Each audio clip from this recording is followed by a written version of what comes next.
Hola niños y niñas, hoy vamos a trabajar en la página 10 de nuestra guía del lenguaje. Para iniciar, entonces vamos a ver que aparece aquí al inicio de la exploración unas frases con las que generalmente inician los cuentos. Era un invierno, érase una vez, había una vez. Luego vamos a desarrollar estas preguntas que están aquí. Aquí nos invitan a que pensemos en nuestro cuento favorito. Luego vamos a escribir cuál es el título de ese cuento, cómo inicia la historia, quién es el personaje más importante y cómo termina la historia. Una vez hayamos contestado estas preguntas, vamos a ir a la parte de estructuración. En la estructuración nos explican qué es un cuento. Aquí encontramos, por ejemplo, que el cuento es un texto narrativo. ¿Por qué es un texto narrativo?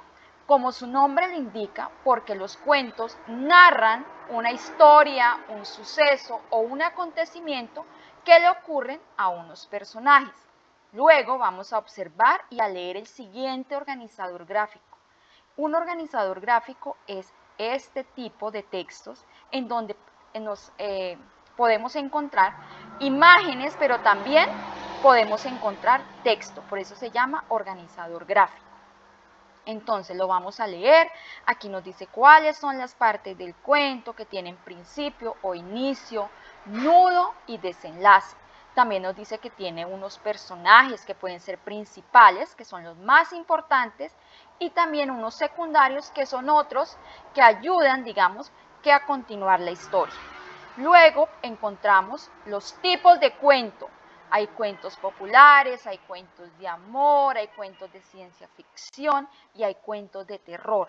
Y por último nos dicen que los cuentos tienen un espacio, es decir, el lugar donde se desarrolla, y que también tiene un tiempo, es decir, cuándo se desarrolla o la época en la que se desarrolla.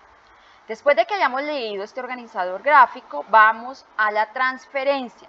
Dice, planea tu cuento. Aquí únicamente vamos a planear el cuento. Aún no lo vamos a hacer, no lo vamos a escribir en el cuaderno. Solo lo vamos a planear. Es decir, vamos a pensar quién va a ser ese personaje principal. ¿Qué características tiene ese personaje principal? Si es malvado, por ejemplo, o si es noble, si es trabajador, si es romántico. Pero también podríamos escribir las características físicas, si es alto, bajo, si es delgada, si es rubia o morena. Luego vamos a escribir dónde se desarrolla la historia, es decir, el lugar donde se va a desarrollar esa historia. Si es, por ejemplo, en el bosque, en un castillo, en la selva, en la ciudad, en la playa. Después vamos a encontrar qué otros personajes intervienen en la historia. Vamos a escribir esos otros personajes, ya no este que es el principal, sino los otros personajes que van a acompañar al personaje principal. Entonces vamos a escribir quiénes van a ser esos otros personajes. Y por último, vamos a decir qué tipo de cuento es decir, si es de terror, si es de ciencia ficción, si es de amor o si es popular. Solo vamos a hacer esta página 10 hasta aquí. El cuento aún no lo vamos a escribir, solo lo vamos a planear. Lo vamos a escribir en el cuaderno la próxima clase. ¿Listo? Entonces, esa es la actividad para el día de hoy.